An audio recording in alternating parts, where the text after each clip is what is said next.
Tuhan juga merindukan ketika kita memiliki kerinduan, memiliki rencana untuk menghadap Tuhan. Firman Tuhan mengingatkan supaya kita juga belajar untuk menantikan Tuhan. Amin. Bukan hanya datang beribadah, bukan hanya datang doa. Nantikan Tuhan. Minta sesuatu yang daripada Tuhan. Amin. Apa sesuatu itu tidak terselami bagi setiap kita. Karena Tuhan kita Tuhan yang maha kuasa, Bapak Ibu. Itu yang pertama. Tuhan kita Tuhan yang kreatif, itu yang kedua, dan seterusnya. Bahkan juga Tuhan yang tahu setiap kebutuhan setiap kita. Amin. Apa yang kita butuhkan hari-hari ini Tuhan tahu. Tuhan mengerti, Bapak Ibu. Amin. Ya, sebelum kita menghadap seseorang, terkadang kan kita belajar dulu, cari tahu siapa sih orang yang mau kuhadapi ini, betul kan? Betul ya, apalagi kalau kita punya musuh atau mungkin orang yang membenci kita. Siapa sebenarnya dia ini? Ya, kalau kita belum dalam Tuhan, kita pasti pakai dengan cara-cara dunia, Bapak Ibu. Amin. Ya, kita pasti cari tahu siapa di belakang dia ini. Kalau orang bilang siapa deckingnya, begitu kan? Akhirnya kita juga perkuat decking kita. Kalau decking itu berbicara main catur, Bapak Ibu. Ya, sebelum kita serang, kita siapkan dulu biar aman dia waktu masuk ke tempat musuh, seperti itu. Jadi sebelum kita menghadap kepada seseorang, alangkah baiknya jika kita terlebih dahulu mencari tahu orang yang akan kita hadapi. Amin. Begitu juga dengan setiap kita, Bapak Ibu. Tema kita adalah menghadap Tuhan. Kita juga harus belajar dari firman Tuhan. Siapa sih Engkau ya Tuhan, yang kepadamu kami harus menghadap. Amin. Ya. Siapakah Tuhan yang kepadanya kita menghadap? Kita buka Injil Yohanes pasal 3 ayat 16. Injil Yohanes pasal 3 ayat 16, kita baca bersama-sama 2-3 ayat. Karena begitu besar kasih Allah akan dunia ini, sehingga Ia telah mengaruniakan anaknya yang tunggal, supaya setiap orang yang percaya kepadanya tidak binasa, melainkan beroleh hidup yang kekal. Inilah Tuhan, Bapak Ibu, yang kepadanya kita menghadap. Tuhan yang mengaruniakan anaknya yang tunggal bagi setiap kita. Amin. Ya, itu makanya Injil Yohanes pasal 14 ayat 6, Tuhan Yesus dengan sangat yakin mengatakan, bisa? Injil Yohanes pasal 14 ayat 6. Ya. 2-3 ayat. Kata Yesus kepadanya, Akulah jalan dan kebenaran dan hidup. Tidak ada seorang pun yang datang kepada Bapa kalau tidak melalui Aku. Jadi sangat jelas, hanya Yesus jalan keselamatan bagi setiap kita. Amin. Tidak ada jalan yang lain. Bahkan saya ingat minggu yang lalu, waktu saya potong rambut, saya membawa adik saya Niko potong rambut. Waktu adik saya dipangkas, tukang pangkas ini berbicara firman Tuhan kepada adikku. Saya senang, tapi pura-pura cuek gitu kan. Saya dengerin, akhirnya mereka diskusi. Setelah diskusi, ternyata abang si potong rambut ini berbicara dia adalah dari saksi. Kalau udah saksi udah ngerti ya, saksi Jehovah, seperti itu, saksi Jehovah. Setelah selesai, tiba lagi dengan saya, hendak dipangkas sama si abang ini tadi. Jadi begitu dia mulai pangkas, saya bilang, terima kasih abang, kamu sudah bicara firman kepada adikku, seperti itu. Dan saya juga senang kalau abang itu mau belajar firman. Kemudian dia, Bapak Ibu, mulai berbicara. Ya, namanya mereka saksi, betul ya. Ayo beritahu dulu kanan kiri, kita adalah saksi Kristus. Jadi harus jelas. Perhatikan, saksi Jehovah saja bertemu dengan siapa saja dia nggak peduli, yang penting dia bersaksi. Betul ya? Bagaimana dengan kita saksi Kristus. Begitu kita diskusi, saya bilang, saya ini Bang adalah seorang guru agama di kelas 12. Saya bilang, dia langsung down, Pak. Ternyata abang ini mungkin ya pengertian dia levelnya di atas saya. Jadi begitu dia berbicara, enggak, abang ngomong aja apa yang abang sampaikan. Dia mulai berbicara, Bapak Ibu. Dia berkata seperti ini. Makanya saya buka ayat ini, saya teringat jelas dengan ayat ini. Dia katakan, di dunia ini Bang hanya ada dua jalan, jalan yang lebar dan jalan yang sempit. Orang banyak akan memilih jalan yang lebar itu menuju kebinasaan. Jalan yang sempit hanya itu jalan keselamatan. Kemudian saya berkata dengan pasti, abang tahu tidak, hanya Yesus jalan keselamatan. Katakan amin. Jadi harus pasti. Di dalam Injil Yohanes pasal 14 ayat yang ke-6, Tuhan Yesus sangat jelas berkata, akulah jalan dan kebenaran dan hidup. Saya bilang seperti itu. Akhirnya dia grogi, Bapak Ibu. Terus saya tanya, abang sudah berapa lama jadi saksi? Kurang lebih 3 tahun. Saran dari saya sih Bang, abang kembali kepada Yesus. Katakan amin. Itu adalah saksi Kristus. Karena firman Tuhan jelas Pak ya, yang kita bukakan, roh yang ada padamu lebih besar daripada roh yang ada di dalam nabi-nabi palsu. Ini surat 1 Yohanes pasal 4. Iya, ayat 4. Bisa dibuka multimedia. 1 Yohanes pasal 4, surat ya, bukan di Injil ya.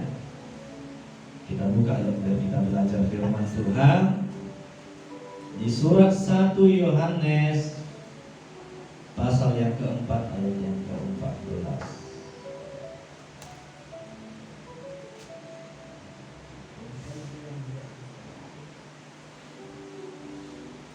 Apa dikatakan? Oh, ayat 4. Maafkan saya Bapak Ibu. Iya benar, ayat yang 4. 2, 3 ya. Kamu berasal dari Allah anak-anakku, dan kamu telah mengalahkan nabi-nabi palsu itu. Sebab roh yang ada di dalam kamu lebih besar daripada roh yang ada di dalam dunia. Jadi di luar Kristus itu adalah berbicara roh dunia. Katakan amin. Bahkan dia sempat kebingungan. Abang bayangkanlah di Kristen itu Tritunggal. Wah, dalam hatiku puji Tuhan, disinggung Tritunggal. Abang ngerti gak Tritunggal saya katakan? Ya, dan saya bersyukur Bapak Ibu, dia sepertinya masih bisa diarahkan. Ya, bahkan saya bersyukur ketika saya ketemu juga dengan Amsal, ya Bapak Rohani, itoknya si Noriska, dia bilang, Ale itu temanku tukang pangkas, orang yang sama. Saya bilang, kalau kamu punya kerinduan ajak saya, kita diskusi, karena teman itu masih bisa. Dia sendiri masih ngambang dengan saksinya ini tadi. Kalau kita tidak boleh mengambang, amin. Ayo beritahu lagi kanan kirinya, jangan mengambang. Coba lihat, masih bijak bumi enggak dia? Coba lihat kakinya, masih bijak. Masih ya. Amin. Karena firman Tuhan jelas Bapak Ibu, ketika kita beriman kepada Kristus, kita berdiri di atas batu karang yang teguh. Katakan amin. Jadi batu karang yang teguh yang nggak bisa digoncangkan, ya, yang tidak bisa digeser, dia yang teguh. Seperti itu Bapak Ibu. Ketika saya memperhatikan itu, saya hanya bilang begini, saya tidak suruh abang pindah gereja, karena saya tanya gereja sebelumnya dia sebutkan KKI. Saya bilang, saya tidak bilang abang pindah ke gereja mana, karena saya hanya ingatkan abang kembali kepada Yesus. Amin. Karena hanya Yesus jalan keselamatan, bahkan kebenaran, katanya tadi Bapak Ibu. Ya, itu yang membuat setiap kita itu tetap bergairah dalam Tuhan. Jadi ketika kita berada melayani pekerjaan Tuhan, bukan hanya berbicara di tempat ini Bapak Ibu. Amin. Keluar dari tempat ini kita perhatikan, banyak telinga yang hendak mendengarkan firman yang kita sampaikan. Amin. Ya, itu kita bersyukur kepada Tuhan. Dimanapun kita berada, kemanapun kita Tuhan percayakan pergi, percayalah di sana ada jiwa-jiwa yang Tuhan rindukan untuk diselamatkan. Amin. Ya, itu yang pertama Bapak Ibu. Kemudian yang kedua, siapakah Tuhan yang kepadanya kita hendak menghadap? Tadi sudah ya, Injil Yohanes pasal 3 ayat 16. Itu berbicara Tuhan mengasihi setiap kita. Amin. Coba kembali ya. Karena dikatakan karena begitu besar kasih Allah akan setiap kita, ya, akan dunia ini, sehingga Bapa itu mengaruniakan Tuhan Yesus supaya setiap kita yang percaya kepadanya tidak binasa, melainkan beroleh hidup yang kekal. Amin. Ini berbicara Tuhan mengasihi setiap kita. Amin. Kemudian juga ini berbicara hidup kita itu sangat berharga bagi Tuhan. Ya, ingat satu jiwa yang Tuhan Yesus selamatkan, berapa ekor babi itu gantinya? Kalikanlah berapa 1 kilo babi sekarang? Ya, kalikan, iya, 1 ekor berapa kilo? Kan itu, kenapa itu harus dihitung? Supaya kita mengerti bahwa hidup kita ini sangat mahal nilainya. Amin. Jadi sangat kebodohan kalau kita mengakhiri hidup kita dengan sia-sia, Bapak Ibu. Ya, karena semua itu ada perhitungannya, betul ya? Ya, 1 ekor babi rata-rata berapa kilo? Ada 40, 50. 50 lah standar ya. 1 kilo berapa Pak? 180. Berapa duit itu 1 ekor? Ya, 50 kali 180 kemungkinan 9 juta ya. Iya, kurang lebih 9 juta. Iya, kalikan 2000. Ayo beritahu lagi kanan kirinya. Hidupmu lebih mahal dari 1,8 M. Ayo beritahu loh, kan lihat mana yang mau, mana yang tidak. Amin. Lebih berharga. Karena Tuhan Yesus serius Bapak Ibu bagi setiap kita. Dia 18 M. Iya. Lebih mahal dari 18 M. Kasih tahu lah Pak sama Ibu.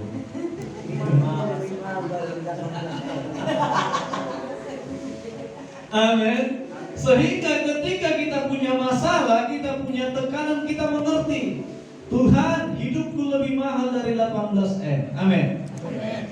Ya, jadi jelas kita kembali bergairah, kembali tersenyum. Bahkan ketika kita diskusi juga di Sukarame, saya ingat selesai kita ibadah, Pak Samin berbicara juga dengan Opung Sitorus, tuan rumah.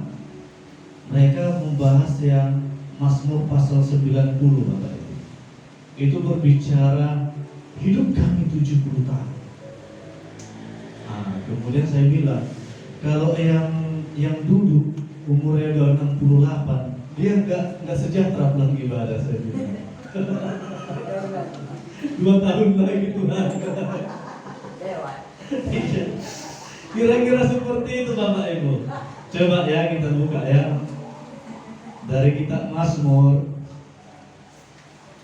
Yang kita buka jangan yang 90, yang 92 ya. Pasal 92.